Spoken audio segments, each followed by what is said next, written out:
안녕하세요, 영디입니다. 작년에 RX100 마크 7이 출시됐을 때 그거 진짜 사고 싶었어요. 정말 사고 싶었는데 가격이 만만치 않더라고요. 그 RX100 마크 7을 살 돈이면은 알파 6600 아니면은 알파 7 마크 3 이렇게 고민을 하다 보니까 어느 순간 시간이 훌쩍 가버렸습니다. 그런데 정말 다행히 이번에 소니에서 이 GV1을 출시했습니다.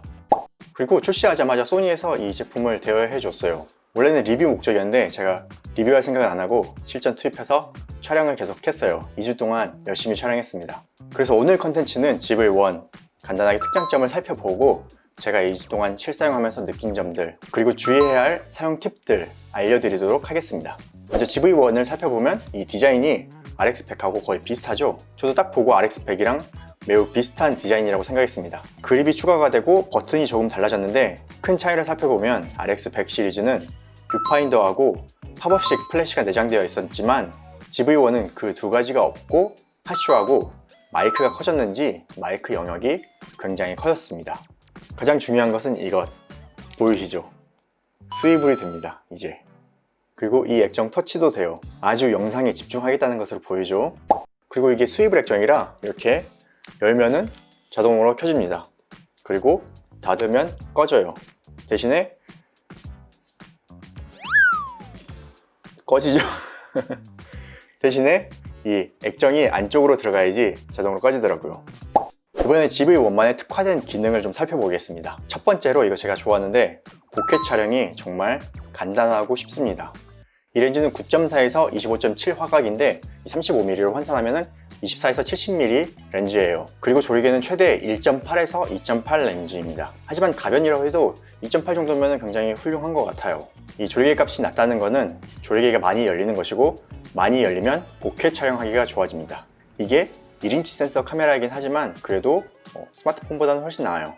물론 AFS-C 센서나 풀프레임 센서에 비하면 많이 부족하긴 하지만 그래도 이 정도 사이즈에서 이 정도 보켓 촬영이 된다는 것은 저는 아주 만족하는 기능입니다. 심지어 이렇게 보켓 전용 킷까지 만들어줬습니다. 제가 방금 얘기한 거 다 모르셔도 그냥 이 버튼 누르고 촬영하면 됩니다. 이 보켓 기능이 소프트웨어적으로 만들어주는 전자식인 줄 알았는데 알고 보니까 광학식으로 작동하는 거더라고요. 그래서 센서로 인해서 어느 정도 한계는 있지만 저는 굉장히 만족하고 있습니다. 그래서 그런지 보켓 키를 누르면 여기 조리개 자리에 이 마크가 생깁니다. 조리개가 가려지죠. 두 번째로 소프트 스킨 기능이 생겼습니다. 이건 정말 대박이에요. 제가 항상 영상 촬영하면서 피부가 칙칙하게 나가는 게 굉장히 신경 쓰였거든요. 그래서 많은 분들이 오늘 피곤해 보인다고 댓글을 많이 달아주셨었는데요. 그렇다고 화장을 하기도 귀찮고 힘들고 그런데 GV1은 소프트 스킨이 내장되어 있고 고, 중, 저 세 단계로 조절할 수 있습니다.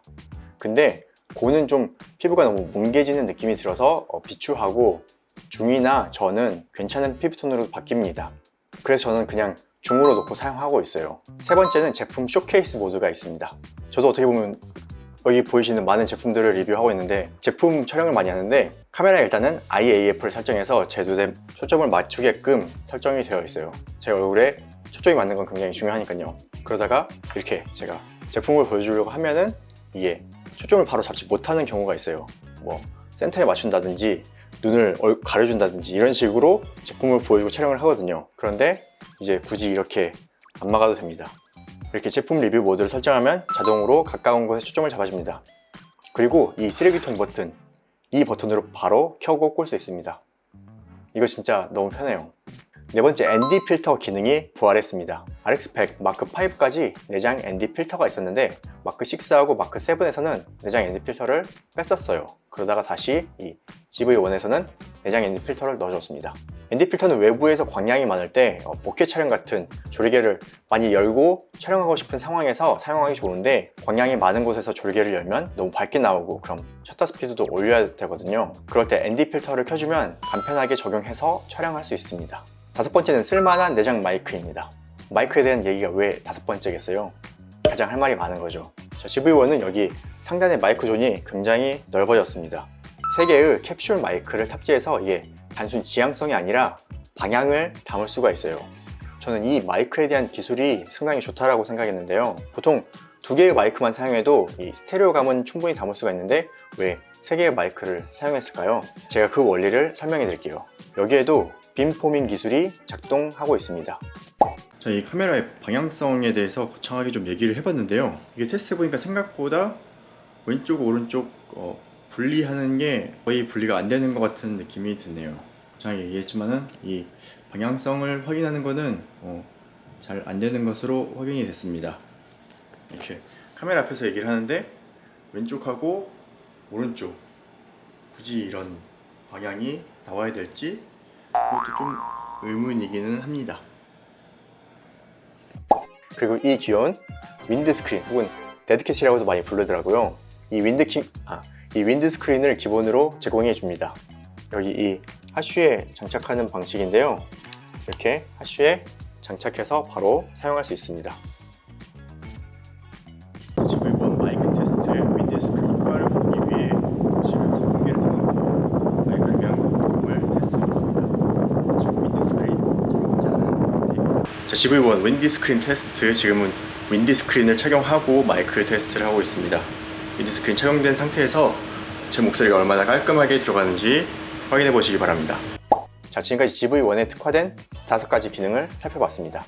그런데 제가 실사용해보니까 대박 기능이 하나 숨어 있었어요. 소니 카메라 사용하시는 분들은 다 아실 텐데 이 영상 찍고 나서 메모리 카드 포맷하면은 파일 번호 어떻게 되나요? 리셋돼서 처음으로 다시 돌아가죠. 그래서 C0001 그렇게 나가죠. 그러면 이게 파일 번호가 중복이 돼가지고 매번 번호를 수정한다든지 그런 불편함이 있었는데 이 영상 파일명을 설정하는 기능이 생겼습니다. 이거 진짜 편하고 좋아요. 이거 딴 데도 다 바꿔줬으면 좋겠어요. 그 외에도 스테디샷, 위상차 AF, IAF 다양한 픽처 파일을 지원하고 S로그도 지원하고 있습니다. 동영상에 굉장히 특화된 기능들이 다양하게 탑재가 되어 있죠. 그리고 이번에는 제가 사용하면서 느낀 점들하고 사용할 때 주의할 점 몇 가지를 알려드릴게요. 이 GV1은 4K 촬영 시 발열이 상당히 심합니다. 거기다가 요즘 날씨가 더워서 그런지 밖에서 촬영하다 보면은 5분을 넘기기가 힘들더라고요. 이 영상은 얘기하는 도중에 녹화가 끊긴 줄도 모르고 촬영해서 결국에 영상은 다른 영상으로 대체했었습니다. 시원한 곳이면 조금 더 촬영할 수 있을 것 같은데 아무튼 촬영할 때 꼭 녹화가 잘 되고 있는지를 확인하면서 촬영해야 합니다. 그리고 손떨방 기능이 조금 약한 편이긴 해요. 짐벌이랑 비교를 하면 절대 안 되는 아주 약한 손떨방 기능인데 그래도 이게 없는 것보다는 확실히 낫습니다. 그런데 문제가 제품 리뷰 모드를 사용하면 손떨방 기능을 사용할 수 없습니다. 저는 그래서 촬영할 때 제품 리뷰 모드 기능을 놔뒀더니 손떨방이 안 돼가지고 촬영한 영상이 심각하게 떨려가지고 그거 보정하기 꽤나 힘들었어요. 그러니까 화면에 스테디샷 기능이 작동하고 있는지를 꼭 잘 확인해 보세요. 그리고 이게 좀 불만이에요.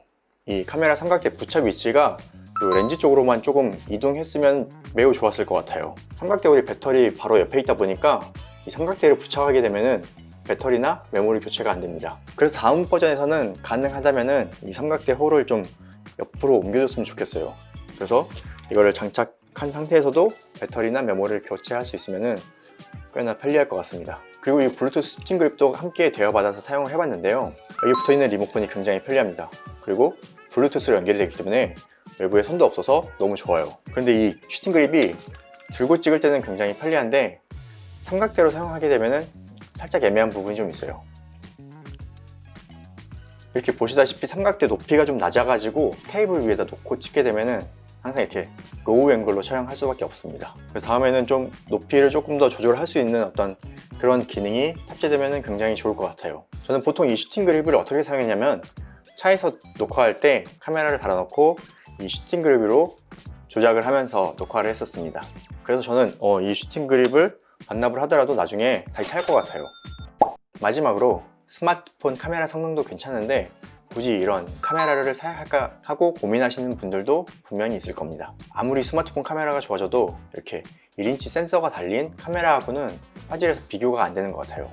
제가 편하게 촬영하려고 외부에서 스마트폰으로 촬영을 몇 번 했었는데요. 이 모델 3 같은 경우는 지붕이 유리로 되어 있어서 광량이 충분할 땐 스마트폰으로도 괜찮았습니다. 하지만 날씨가 더워져서 제가 지붕을 선쉐이드로 막았더니 이 정도에도 광량이 충분하지 않았는지 이렇게 노이즈가 끼고 화면 해상도가 많이 떨어지더라고요. 여기 이 앞유리로 빛이 많이 들어오는데도 말이죠. 그래서 제가 GV1 받자마자 바로 실전으로 투입해봤거든요. 그랬더니 확실히 화질이 다르더라고요. 그리고 소프트 스킨 기능과 보케 기능, 그거 정말 최고입니다. 자, 오늘은 이렇게 소니에서 새로 출시한 GV1의 특징과 제가 실사용했던 후기를 말씀해 드렸는데요. 어떻게 카메라 리뷰 괜찮았나요? 결론을 말씀해 드리면 브이로그 유튜버라면은 꼭 사야 되는 것 같아요. 진짜 작고 편리하고 너무 좋습니다. 근데 벌써 물량이 딸리는지 소니 스토어에는 재고가 없고요. 인터넷에 남아있는 재고들은 벌써 가격이 올라갔어요. 이렇게 나오자마자 가격이 올라가는 제품이 있었나요? 그거는 확실히 소니에서 진짜 잘 내놓은 것 같아요. 네, 오늘 영상도 유익하셨다면 구독과 좋아요 꼭 부탁드리고 질문 있으면 댓글로 남겨주세요. 그럼 전 다음 영상으로 찾아뵙겠습니다. 고맙습니다.